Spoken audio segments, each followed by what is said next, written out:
Tere vaatama järjekordset Kulla stuudiot ja täna on mul hea meel öelda tere Jüri Martinile, Davidi finantsdirektorile, tere. Tere.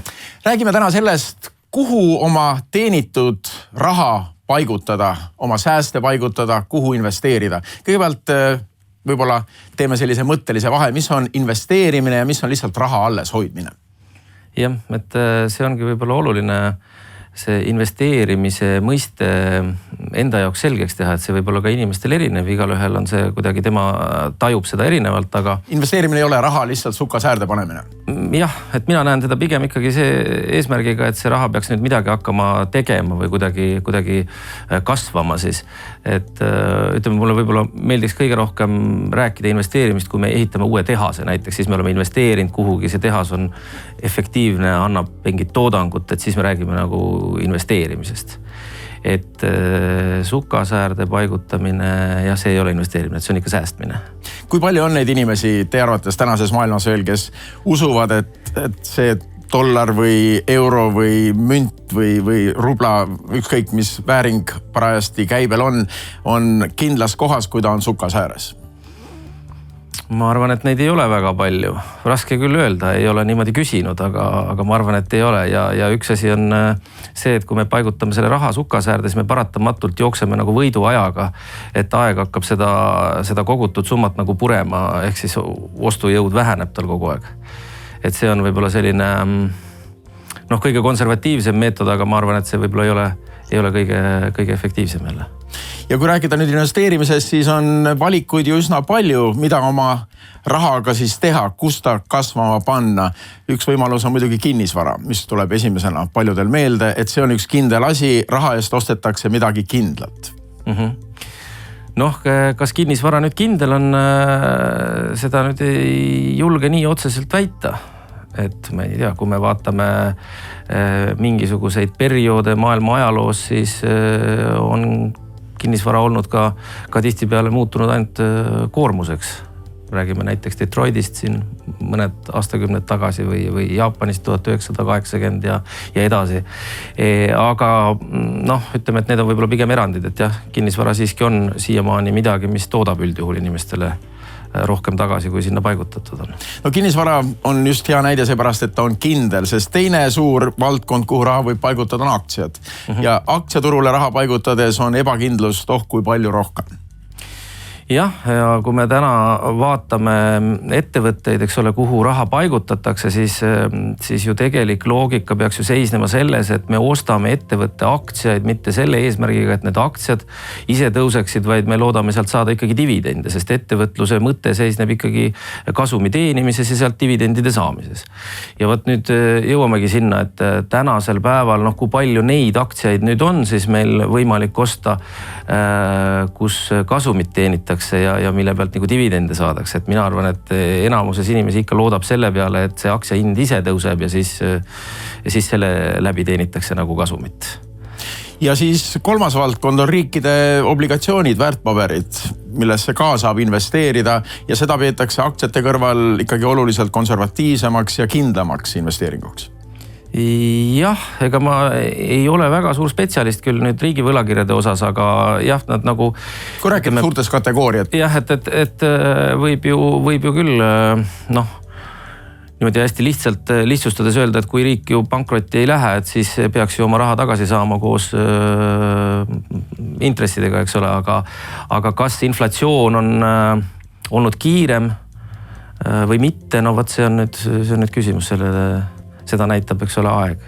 Ma räägin neist investeerimiskanalitest või vahenditest, võib-olla läbi New Yorgi prisma, kus ma pikka aega elasin ja kus olid laual pidevalt just need 3 peamist investeerimisvõimalust ja siis 4 on ikkagi ka olemas ja see on kuld, miski, mis jääb ja säilitab ajas oma väärtuse. Jah, mina tegelikult nagu kulda otseselt investeeringuks isegi väga ei pea. Mina ütleks, et see on ikkagi pigem mingisugune kindlus, mingisugune garantii, mingisugune, ütleme, kindlustus, siis ma nimetaks teda sedapidi. Ja kui me vaatame tänase päeva nii-öelda maailma rahanduspoliitikat, siis mina ei oska kulla kõrvale teist raha panna. Mina ei näe ühtegi teist raha, mis oleks võimeline kullaga nii-öelda võistlema selles osas. et minu jaoks on kuld ikkagi raha. Mina ütlen, et tema on raha, tema on väärtuse mõõdupuu ja paljud rahad, erinevad valuutad on tänasel päeval, nad ei vasta ühele hästi olulisele rahakriteeriumile. Ja see on see, et nad on piiratud, see ressurss on piiratud. Kuld vastab sellele, kullakogus on piiratud, seda ei saa juurde lihtsalt toota, seda ei saa lihtsalt trükkida. Ehk kui me räägime füüsilisest kullast, siis teda on üks kindel kogus ja see on hästi-hästi tugev argument võrreldes nüüd, olgu see dollar või euro, eks ole, millest me räägime. Nii et ma ikkagi liigitaks teda, mina ei ütleks, et kulda raha paigutamine on investeering nii-öelda klassikalises mõttes, kuigi meil on jah investeeringu kuld ja me räägime kulda investeerimisest, aga mina ütleks niimoodi, et see on ikkagi pigem sellise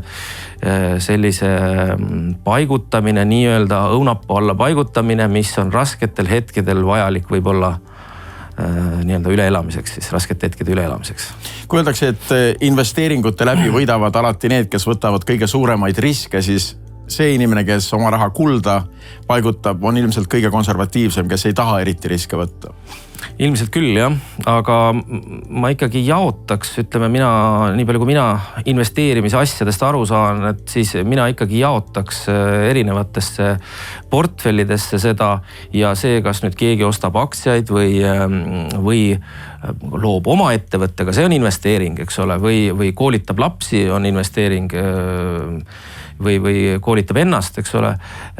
No kõik see, mis tagab sulle tulevikus suuremat tulu või paremat ära elada. Jah, et kuidagi sedasi vaadelda, siis selle koha pealt jah, mina ütleks, et nagu kuld on mingisugune reserv, mille ma panen ära ja kui mu plaanid ei õnnestu selliselt või on maailmas muutunud olukorrad või riigis muutunud olukorrad, siis see on midagi, mille ma ikkagi võtan ja ma saan ta alati vahetada mingisuguseks väärtuseks.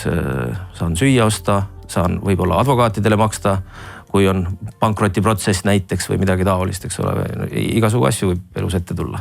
Teie Tavidi finantsdirektorina peate ka ilmselt mõtlema sellele, kuidas ettevõtte vara jagada nii-öelda kindlatesse kanalitesse, et alati võib võtta ka riske teatud investeeringutega, alati peab olema siis natuke kulda.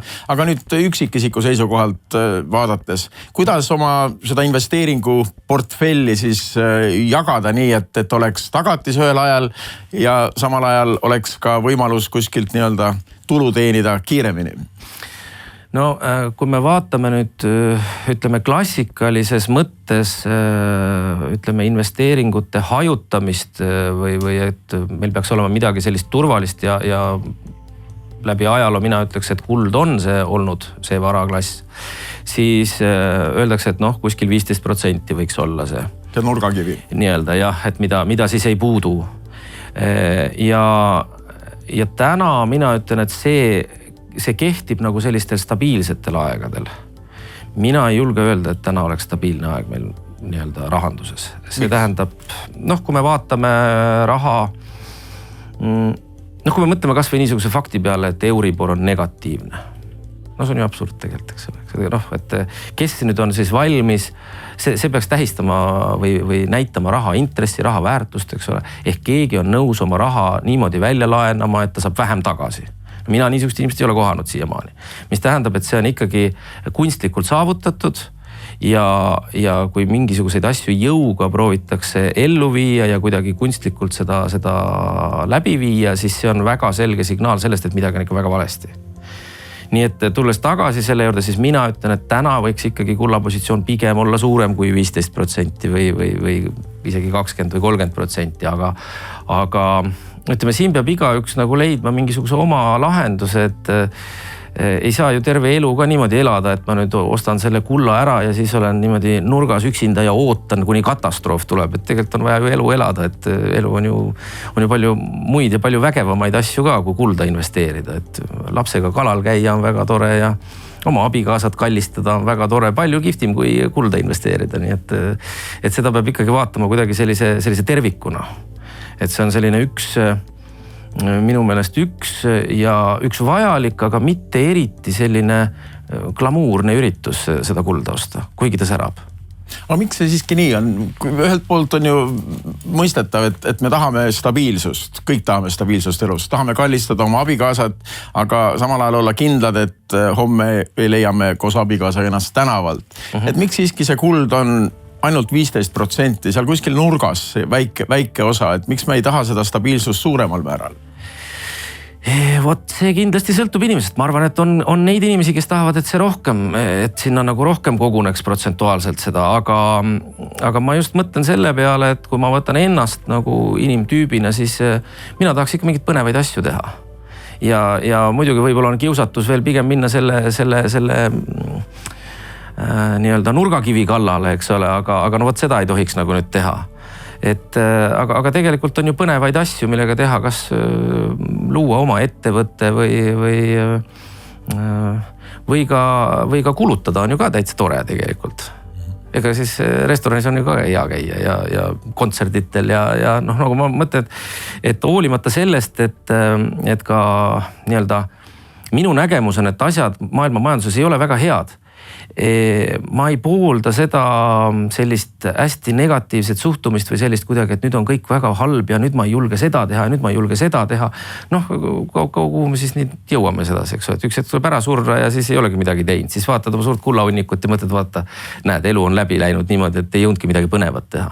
Eestlane on oma loomult konservatiivne ja siit võiks järeldada, et eestlased pigem ostaksid midagi kindlat oma teenitud raha eest, paneksid oma säästud kulda ja elaksid muretult edasi. Samas vaadates viimaseid aastakümneid, kui inimesed on hakanud jõuliselt tarbima, ostukeskusi on tulnud siia Tallinnasse oigu palju juurde ja räägitakse, et inimeste säästud on vähenenud.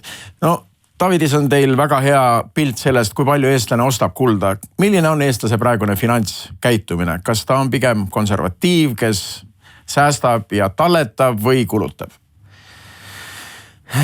No tahaks ju mõelda, et pigem nagu konservatiivne, aga me teame, et eestlased on üsna kinnisvarausku, eks ole, et nad on nagu, eestlased ikkagi kuidagi arvavad, et see on kõige kindlam ja muidugi eks üks eeldus või tahe, suur tahe on ka see, et ma võtan oma raha, panen ta kuhugi ära ja siis ma mitte midagi ei liiguta ja muudkui saan aga rikkamaks. Et noh, kinnisvaraga ta võib-olla ongi ka kõige lähedasem sellele, et ega seal väga palju võib-olla teha ei ole tarvis, on korteriüürid välja ja vahepeal võib-olla pead natukene remontima või kasima seal, aga üldiselt on nagu asi korras. Et noh, ma ei tea, oma ettevõtte loomine on näiteks hoopis teistsugune protsess. Kulda, kui me nüüd räägime kullast, siis me alustasime 2004 kullaga kauplemist ja siis pidi ikka väga palju selgitama, et mis see nüüd on ja kuidas nüüd see asi toimib ja mis see kuld nüüd täpselt on ja inimesed nagu ei uskunud, et kuidas see nüüd siis tõesti, kas sa tõesti siis selle metalli peadki kohe selle metallitüki nagu koju viima ja kas see ikkagi ei saa ikka kuidagi nii, et ta oleks kuskil ekraani peal ainult, et ma näen ja et noh, et ma ei peaks seda ise kuhugi viima ega muretsema sellepärast, et ta nagu kaduma läheb.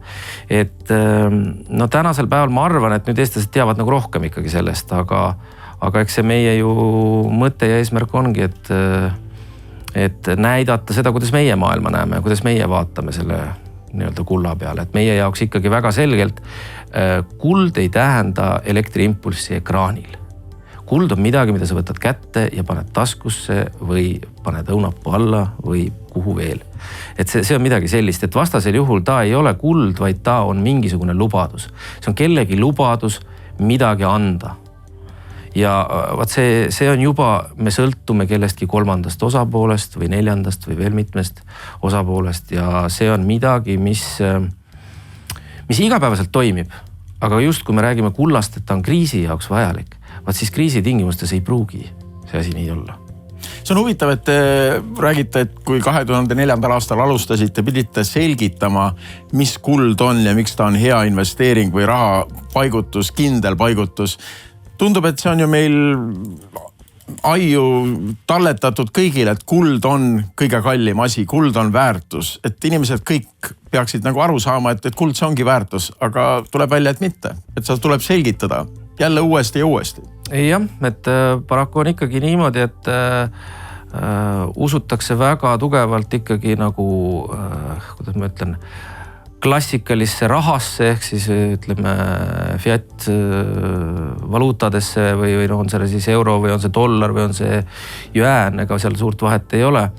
Et noh, nagu ma enne rääkisingi, et seal on oluline vahe kullaga võrreldes, et mina ikkagi ütleks, et kui me tahame osa oma vahendeid hoida rahas, noh siis me peaksime ju hoidma seda sellises rahas, millesse meil on selge usaldus. Mina tänasel päeval usaldan kulda rohkem kui valuutat, ükskõik millist me siis vaatame. No ma ei hakka seda küsima, kui palju teil endal kulda on, aga tuleme tagasi sellise keskmise eestlase kuvandi juurde. Kui palju keskmisel eestlasel siis on kulda? Kui palju on teie töö alates 2004. aastast vilja kandnud ja inimesed on hakanud reaalselt Eestis kulda ostma? Ega mul praegu numbreid öelda ei ole. Aga nii-öelda laias laastus. Ma tean seda, et me müüme suurusjärgus 3,5 tonni kulda aastas. Aga see on nüüd kogu kontserni peale, ehk siis teised riigid ka. Eestis me müüme, ma pakun, et see võib olla kuskil natuke alla poole sellest kogusest.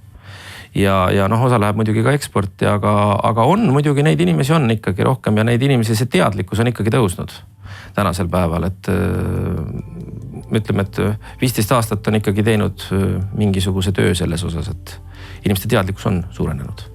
Üks teema, millel te olete üsna tihti rääkinud, on see, et inimesed peaksid võtma rohkem julgust, olema julgemad oma enda investeeringute otsuseid tehes, et paljus mõeldakse, et alati on mingisugused nõustajad kuskil, saab panka helistada või mõnda firmasse minna, kus soovitatakse, et investeerige nüüd nii. Aga tegelikult on see ikkagi meie enda raha ja me ise oskame need investeeringute otsuseid ka ju teha. No tegelikult mina arvan küll, et inimesed oskavad palju rohkem, kui nad arvavad. Aga miks need käärid on tekkinud? Noh, ma arvan, et siin on nagu selline ka väike selline inimlik nõrkus. Tähendab, kui me oleme... keegi teine otsustab. Jaa, las keegi teine otsustab, et siis kui asjad vussi lähevad, siis mina pole süüdi. Aga see on sinu enda raha. Just. Ja see ongi minu meelest nagu natukene kummaline või et noh, et siis ma saan nagu kurta, et näed, ma olin kõva mees küll ja ma tegin seda ja teist ja ma olin väga rikas, aga näed nüüd kellegi tõttu ja noh, kes see oskas ette näha ja noh, niisugune retoorika, eks ole, et tegelikult mina arvan, et siin kohas peaks inimestel rohkem julgust olema. Ja mitte ainult, kui me ei räägi ainult kullast, vaid üleüldse igasugustest muudest toimingutest ka, et noh, on see siis nüüd SMS laenu võtmine või on see mõtlemine, et kas lastel peavad kogu aeg arvutiekraanid ees olema ja need telefoniekraanid ees olema, et natuke nagu niisugust rohkem talupojamõistust mina ütleks, et võib-olla seda võiks nagu rohkem olla. Et seda ma näen, et kuigi eestlased üldiselt on üsna sellise kahe jalaga maa peal mõtlemisega, kui me võrdleme võib-olla teiste rahvustega. Teil on just head võrdlusmomendid olemas, on ju David ka teistes riikides. Jah, no minu meelest siin joonistub ka välja väga selgelt, ütleme, Põhjamaade eripära, et Põhjamaad on ju elanud juba mitusada aastat ikkagi päris hästi, neil ei ole seal suurt sõda olnud ja nende ühiskond on olnud selline hästi stabiilne ja turvaline ja seal on ka väga selgelt näha, et seal usaldatakse hästi palju kõiki teisi. Loeme neid siis ekspertideks ükskõik mis valdkonnas, eks ole. Teised teavad paremini, mida ma sööma pean ja teised teavad spetsialistid paremini, kuhu ma raha pean paigutama, millise auto pean ostma ja nii edasi. Et seda on märgata, jah. Et neil teisisõnu on kullavarusid siis vähem? Ma arvan, et võib-olla mitte tänu sellele, et nad on oluliselt rikkamad. Okay. Aga võib-olla küll jah, et nendel on nagu võib-olla raskem nagu hoomata või raskem nagu tajuda seda, et noh, et kas tõesti, et nüüd tänapäeval ikkagi, et peab ostma nüüd seda füüsilist kulda ja siis panema selle kuhugi, et see ei ole nagu tõsi, et see on mingisugune vanaisade teema, et noh, nemad siin jahkerdasid sellega, aga meie praegu ikkagi vaatame ekraani pealt, lööme arvud sisse, näeme seal, kui palju meil raha on ja plastikkaardiga maksame ja me nagu noh, usaldame kõike seda. Et sealt ütleme, noh, ja me liigume ise jõudsalt ka ju sinna poole. Et kui me võrdleme näiteks 20 aastat tagasi või praegu, eks ole, siis tänapäeval on see asi liikunud ikkagi väga jõudsalt samas suunas. No te olete rahvusvahelise firma finantsjuhina väga otseselt vaatlemas maailma kullaturgu. Kui suur on see firmade ring, kellega te suhtlete? Kui palju on maailmas selliseid aktiivseid kullamüüjaid? Kui palju teie omavahel suhtlete ja räägite sellest, et meie riigis on kulla vastu huvi suurem ja meie riigis väiksem? eks me räägime, et täpset arvu võib raske öelda, ma arvan, et 20-30 ringis võib neid firmasid olla, kellega me suhtleme, aga üldjuhul meie suhtlus on selline võib-olla vähem filosoofiline ja rohkem tehniline, et mis hinnaga ja kuidas ja millal on tarned ja nii edasi. Et väga tihti nüüd sellisesse vestlusesse ei lasku, kus me arutame, et kas peaks nüüd paigutama rohkem kulda või mõnda muusse varaklassi. Aga lihtsalt seda pilti luues, et selline firmade võrk maailmas on olemas, kes kullaga tegeleb, need kullavarud on olemas, mida müüakse ja huvi selle vastu on maailmas olemas. Aga kas saab öelda, et see huvi on tõusmas, langemas, kus nii-öelda teie partnerite omavahelistest suhtlusest, kus see kulla huvi praegu maailmas on? No ma arvan niimoodi, et kulla huvi on tõusmas, aga ta on tõusmas nende selle, ütleme, võib isegi öelda kitsa ringkonna hulgas või seas, kes on selle kullaga kokku puutunud ja kes on nii-öelda maailma majandusprotsessidesse natukene nagu süvenenud rohkem, et seal on nagu tegelikult üsna sarnane, ehk ma olen nagu kohanud päris palju inimesi, kes üsna sarnaselt mõtlevad nagu meile. Aga kui me vaatame nagu üldist trendi, siis ma ei julge küll öelda, et nüüd keskmine inimene, on see siis Eestis või on see siis Saksamaal või kuskil mujal, et nüüd keskmine inimene, ütleme, on muutunud, huvi on suurenenud kulla vastu, et võib-olla on, aga mul ei ole nagu selliseid andmeid, ma ei julgeks seda küll nii väita. On huvitav seda maailmapilti vaadata, samas me kõik kardame ju kriise, et oleks ju lihtne talupoja mõistus ütleb, lihtne mõelda, et kui meil oleks kõigil natuke kulda rohkem, oleks stabiilsust rohkem, kriise ei peaks kartma, miks me niimoodi ei ela? Võib-olla on mingisugune soovmõtlemine ikkagi. Mina arvan, et kui me vaatame ka täna, ütleme, räägime ettevõttesse või ettevõtetesse investeerimisest, siis on ju tegelikult päris huvitav. Ma olen jälginud, et kuidas ettevõtted siis ennast välja reklaamivad või kuidas nad ennast siis atraktiivseks teevad investorile.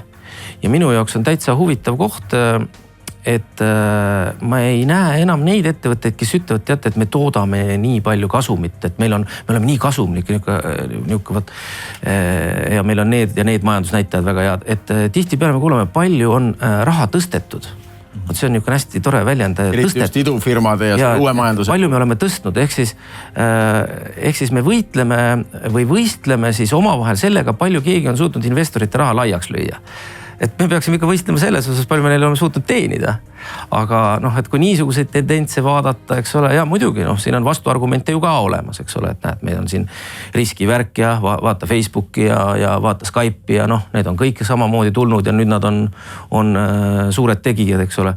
Aga me peame ikka vaatama, et see asi kuidagi nagu tasakaalus oleks või et me peaks ikka seda vaatama, et neid ettevõtteid oleks ka, et kes ikkagi päris toodangut annavad ja päris asja teevad ikka, mitte mingisugust sellist keerulist hoomamatut nii-öelda toodangut, vaid ikka päris toodangut. No ühelt poolt võib väita, et maailma majanduse ilme ongi globaalselt muutunud ja seda sektorit, mis otseselt ei tooda, kus kõik põhinebki ideedel ja kuskil virtuaalsel, seda sektorit on väga palju rohkem, kui oli veel aastakümneid tagasi. Aga kui me räägime nüüd hirmust, et maailm võib kriisi langeda, siis need hirmud on ju ka olemas. Et me ei saa öelda, et maailma majandus on täiesti muutunud, et ongi virtuaalselt rohkem ja kriis enam ei tule ja et ühelt poolt me räägime uuest majandusest, samas räägime ikkagi neist samadest tekkemehhanismidest, toimemehhanismidest, et majandus käib tsükliliselt, on tõusud, on kriisid. Et kohati on tavainimesel väga raske mõista, et mis maailmas me siis elame.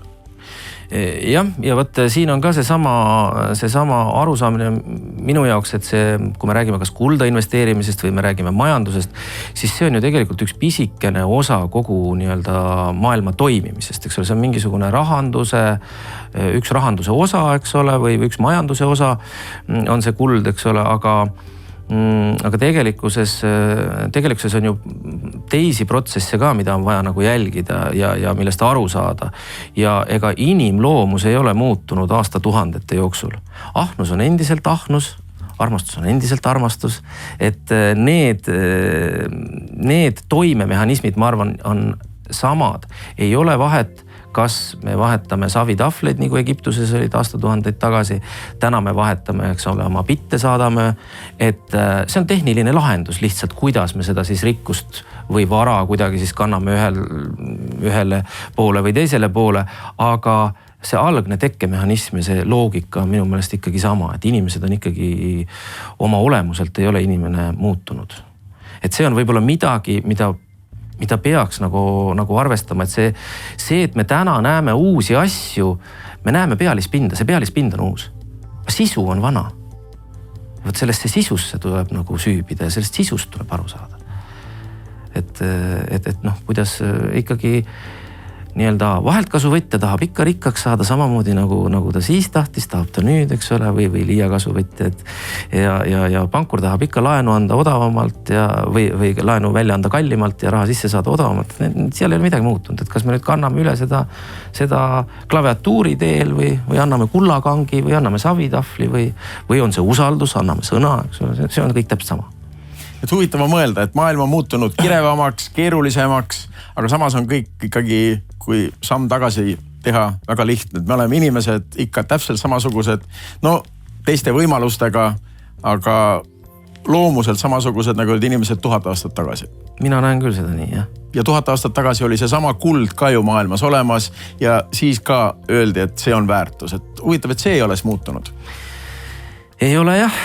Vot ei olegi selles mõttes kuidagi naljakas, et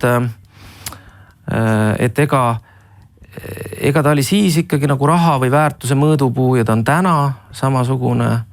Et noh, meil on isegi mündid tänasel päeval olemas, eks ole, mis on mitu tuhat aastat vanad ja nad näevad välja ja me kaupleme müntidega, mis on 200 aastat vanad ja nad on täna vahetusväärtusena täiesti olemas, nii et selles osas ei ole nagu jah muutunud, et. Aga kuidas on niimoodi jäänud, et üks metall, mis on väga ilus, mis on väga kuldne, noh kuldne ongi saanud ju synonüümiks sõnale ilus või rikkalik või kaunis, et ta on jäänud? No ma arvan, siin on nagu mõned omadused, mis siis annavad selle, et ega kulla puhul mina ei tahaks sellist mingisugust müstilist või maagilist aurat sinna ümber luua. Et see on selline asi, mis nagu võib-olla tundub väga äge, aga minu meelest tegelikult seda pole olemas. Me peame ikkagi nagu jääma suhteliselt objektiivseks. Et mis selle kulla teeb väärtuslikuks, esiteks on see, et ta on raske, ehk teda on võimalik nagu suurt väärtust paigutada väikesesse nii-öelda mahuühikusse. Tal on väga head keemilised omadused. Tema põlemistemperatuur on väga kõrge, üle 1000 kraadi. Ta ei roosteta, noh oksüdeerub, eks ole, väga vähesel määral, mis teeb ta väga vastupidavaks ja ta on selle tõttu ilmselt ongi, et need on sellised väga nii-öelda, kuidas öelda, väga pragmaatilised omadused, miks ta nii on. Aga selle kohta ilmselt on olemas palju targemaid inimesi, kes oskavad seda öelda, miks see täpselt nii on. No me ei hakkagi selle kulla omadusi võib-olla siin rohkem sisuliselt kirjeldama, aga kui lähtuda sellest, et kuld on püsinud kõik need aastatuhanded, siis jah, tundub ju väga kuidagi ratsionaalne ka täna ikkagi öelda, et jah, osa oma varast paigutan ka mina kulda, ses mõttes, et ta püsib.